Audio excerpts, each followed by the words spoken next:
Hey, I'd like to welcome you to another episode of Money Matters Top Tips for Success, where each and every day I bring on new business owners, entrepreneurs, and executives and have them share their top tips for success with you. My name is Adam Torres. You can follow me on Instagram at AskAdamTorres. Keep up with my book releases, book tour schedule, signings, all that other good stuff. Always love to connect with you there. And as always, if you'd like to apply to become a co-author of one of my upcoming books, just head on over to the website, moneymatterstoptips.com, and click on Become an Author to apply. All right, so today I have Jamie Steenbakkers on the line, and she's founder and COO over at Busy Beauty. Jamie, welcome to the show. Thanks for having me. Excited to be on. So I'm excited to get more into what you're doing over at Busy Beauty and how you're helping your clients. But before we do that, let's get a little bit more into your background. So how did you get started in your career and in business? Yeah, absolutely. So I'm originally from Canada, and I decided I wanted to come to the United States for school. So I ended up in Boston at Babson College, and that's where I met my business partner, Michael. And, freshman year, we just so happened to be sitting next to each other and became good friends and became business partners from there. And the idea originally to start a company wasn't mine. I was the one who had the problem. So our first product was actually a shaving gel that let you shave without using any water. So I would be running around between part-time jobs at a hair salon, gym, sports, class, trying to have a social life, trying to get some sleep, and I always forgot to shave my legs, and it was the biggest nuisance in my life as an 18-year-old. So I was telling Michael about this, and he ended up pitching it at a event at Babson, and he saw all the girls' eyes light up at this waterless shaving gel. So he knew I wasn't crazy.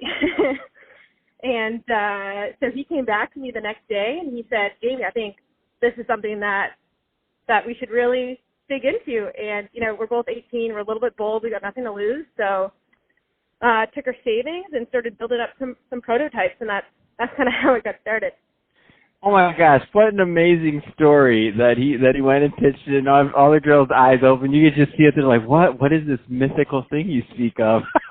I love it. What an awesome story. So you're so obviously you're, many years into the business now, and the product is launched and you're selling it, and we all learn as entrepreneurs from the ups, the downs, the sideways, everything in between.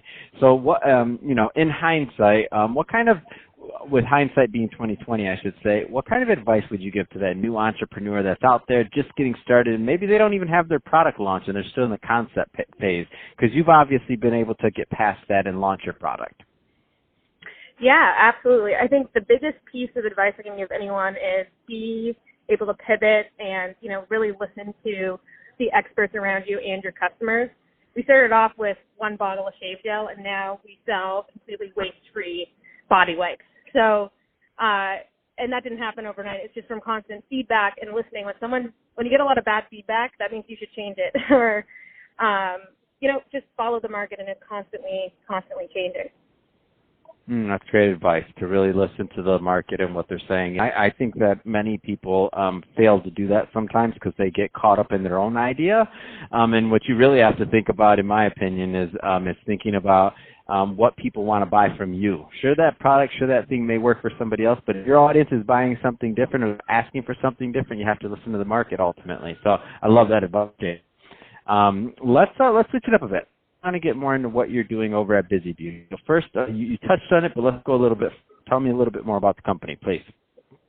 Yeah, absolutely. So like I said, we started off with that bottle of dry shave gel that it's kind of the consistency of hand sanitizer. It lets you shave anytime, anywhere, without using water. And we designed it for women. So we raised a $500,000 round off of this one product. We were in Bed Bath & Beyond. We had about $120,000 in sales, and we decided that, you can't just be a one product company. So we thought about how do we want to, what's the reason behind the brand? And it's definitely that busy woman who doesn't have time to take a shower and is trying to get ready quickly. So we looked at the dry shampoo market, which surprisingly 40% of women own a bottle of dry shampoo. So, and dry shampoo works by, spraying in your hair and you're instantly clean.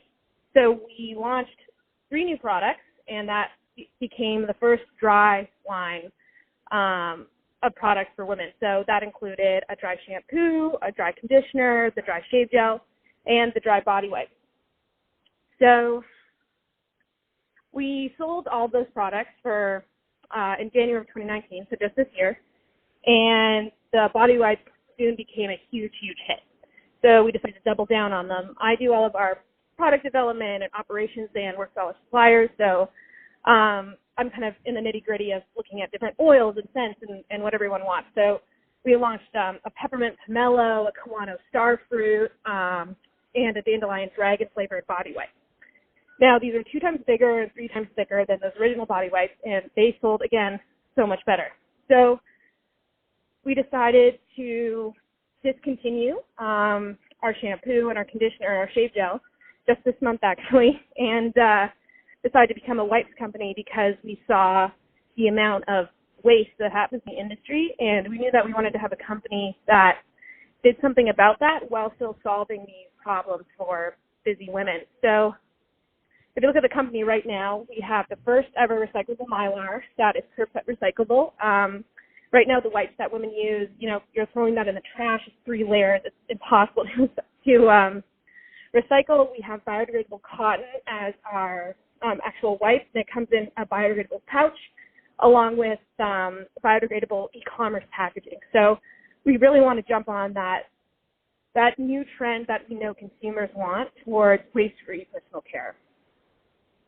Are there any so you're in the product development side. I mean, you have a unique vantage point, and you're really on the cutting edge of this wipe trend. Are there any kind of trends just overall from your vantage point that you care to comment on from your research and what you're doing? Yeah, absolutely. Well, I think that sustainability is the biggest trend that, everyone needs to look at. Companies like Procter & Gamble and Unilever have both decided that they want to be completely plastic-free by 2025. So we kind of have this timeline that all the big companies are going to have to be on board with this, and that's a big trend we're watching right now. That's awesome. So, Jamie, if somebody wants more information on Busy Beauty or to connect, what's the best way for them to get that? Yeah, absolutely. You can reach out to us at hello@busybeauty.com. or come check out our website at www.busybeauty.com. Perfect. Well, hey, Jamie, really appreciate you coming on the show today and sharing more about your background as an entrepreneur and how you got this company started with Michael sitting in class. That's awesome. I love the story. It's just a great one. And to the audience, as always, thank you for tuning in. I hope you got a lot of value out of this. If you did, don't forget to subscribe to the podcast, leave me a review on the Apple iTunes Store, do all those great things we do to support our podcasters. I really do appreciate it. And Jamie, thanks again for coming on the show.